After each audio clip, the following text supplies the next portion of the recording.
మహబూబ్ నగర్ నుంచి రామకృష్ణ రాస్తున్నారు. గ్రహణం రోజున స్నానం, భోజనం విషయాల్లో పాటించాల్సిన నియమాలు ఏమిటి తెలియచేయగలరు అంటూ రాస్తున్నారు. స్నానము, భోజనము ముందుగా మనం ఏం చెప్పుకున్నాము? ప్రారంభంలోనే నేను విధుల్లో చెప్పాను. గ్రహణం నాడు పట్టడానికి ముందు స్నానం చేస్తాం, మళ్ళీ విడిచిపెట్టాక స్నానం చేయాలి. స్నానం చేసే ముందు ఒండ్రు మట్టి కానీ సముద్ర తీరంలో ఉన్న మట్టి కానీ ఒంటికి రాసుకుని లేక తలకు కాస్త మట్టి పెట్టుకుని స్నానం చేయడం ఉత్తమోత్తం. జిల్లేడాకు ఎలా అయితే రసప్తమి నాడప్పుడు చేస్తామో అలాగా రేగుపండు పెట్టుకు స్నానం చేయడం ఉత్తమం.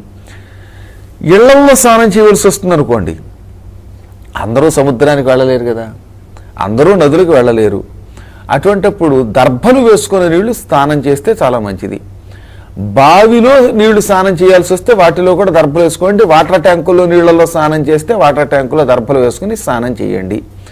స్నానం చేసేటప్పుడు కూడా ఒక కఠోర నియమం ఉంది. ఎందుకంటే మీరు ఏమిటి విధి అని అడిగారు కనుక, సచైల స్నానం కుర్యాత్. గ్రహణం పట్టినప్పుడు మీకు ఏ బట్టలు ఉన్నాయో ఒంటి మీద ఆ బట్టలతో స్నానం చేయాల్సిందే. ఏదో 12ంటికి గ్రహణం పట్టింది, ఆ సమయంలో ఒంటి మీద బట్టలు కట్టుకునే నిద్రపోతారని నేను భావిస్తున్నాను చాలామంది. మరి ఆ కట్టుకున్న గుడ్డలతో స్నానం చేయాలి, తువ్వాలు కట్టుకు స్నానం చేయకూడదు. స్త్రీలు ఆ సమయంలో కట్టుకున్న చీర, జాకెట్టు మొదలైన వాటితో కలిపి స్నానం చేయాలి. లేదా పంజాబీ డ్రెస్సో, గుంజాబీ డ్రెస్సో, చున్నీలో ఉంటాయి, వాటిని వేటి శరీరం మీద ధరిస్తే వాటితో స్నానం చేయాలి. అవి విడిచి స్నానం చేయకూడదు. ఒక విధంగా చెప్పాలంటే మైల స్నానం లాంటిది అదనమాట. అంటే ఇప్పుడు మరి ఉద్యోగస్తులు అలా చేయడం వీలవ్వదు కదండి, మరి అప్పుడెలా? అంటే ఉద్యోగానికి వెళ్ళొచ్చాక ఇంటికి వస్తారా రారా, అప్పుడైనా స్నానం చేస్తారు కదా. ఎప్పుడు స్నానం చేసినా గ్రహణ సమయంలో మన శరీరానికి మంచి ప్రెషర్ వేసామమ్మా. ఉద్యోగస్తులైనా వాళ్ళు కట్టుకునే గుడ్డలు కట్టుకునే పెడుతున్నారు. అందులో నైట్ షిఫ్ట్స్ ఉంటాయి కదా, ఆ నైట్ షిఫ్ట్ అయిన తర్వాత ఇంటికి వచ్చాక స్నానం చేయమంటున్నా నేను, అక్కడ స్నానం చేయమంటలేదు. నేను చెప్పే సమాధానం నైట్ షిఫ్ట్ ఉంది కనుక అక్కడికక్కడే స్నానం చేసేసి వచ్చేయమని చెబితే దోషం తప్ప, ఇంటికి వచ్చాక సచైల స్నానం కుర్యాత్. దీనికి ఒక చిన్న విషయం చెప్పాలి మీకు. గ్రహణ సమయంలో మానవుడి శరీరానికి మైలు పడుతుంది. అంటే మనిషి పోయినప్పుడు వెడితే ఏ మైలు ఉందో అదే. శ్మశానానికి వెళ్ళిన వాడికి లేక పలకరింపుకి వెళ్ళినప్పుడు ఇంటికి వచ్చాకే కదా గుడ్డలతో స్నానం చెయ్యాలి.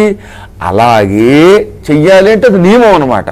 గ్రహణం విడిచిపెట్టాక మీరు ఏ ఊళ్ళో నుంచి ఇంటికి వచ్చినా లేక ఏ విధి నిర్వహణకి వెళ్ళినా ఏ ఉద్యోగానికి వెళ్ళొచ్చినా ఇంటికి వచ్చాక ఆ గుడ్డలతో స్నానం చేయండి. కాకపోతే జేబులో డబ్బులుంటే డబ్బులు తీసేసి పక్కన పెట్టండి, పట్టుకోమని నా బొట్టు వాళ్ళకి ఇవ్వండి, మేము పట్టుకుపోవాలండి. పోనీ పట్టుకెళ్ళి గురువుగారు 10 రూపాయలు పట్టుకెళ్ళారు అనుకోండి, ఈ గుడ్డలతో శుభ్రంగా స్నానం చేస్తేనే మంచిది. అందులో ఈ మంగళసూత్రాదులన్నిటికీ కూడా అపవిత్రత వస్తుందట ఆ సమయంలో. అందుకని వీటన్నిటితో శరీరంలో ఉన్న యథాతథ వస్తువులతో ఒక్క పాడైపోయే వాచి, సెల్ ఫోను, ధనం, ఏటీఎం కార్డులు లాంటివి తీసేసి మిగతా వాటితో స్నానం చేయాలి. తలకి స్నానం చేయాలి, ఇది కఠోర నియమం. ఆ తర్వాత ఈ బట్టలు తీసేసి శుభ్రంగా మళ్ళీ కొత్త బట్టలు అంటే వేరే పొడి బట్టలు ధరించి యథాశక్తిగా కుంకుమ పెట్టుకుని జపం చెయ్యాలి. ఇంకా రెండవది భోజనం. ముందే చెప్పాను 3 గంటల ముందు తినకూడదు, ముందే తినేయాలి, తర్వాత తినకూడదు కాబట్టి. అలాగే గ్రహణం విడిచాక కనీసం 3 గంటలు ఆగాలి. కడుపులో కొన్ని రకాల రోగాలు తయారవుతాయి. లేకపోతే తినడానికి పెద్ద నియమాలు ఏం లేవు. గ్రహణం విడిచిపెట్టాక ఉల్లిపాయ, మాంసము, మసాలాలు తినకూడదు.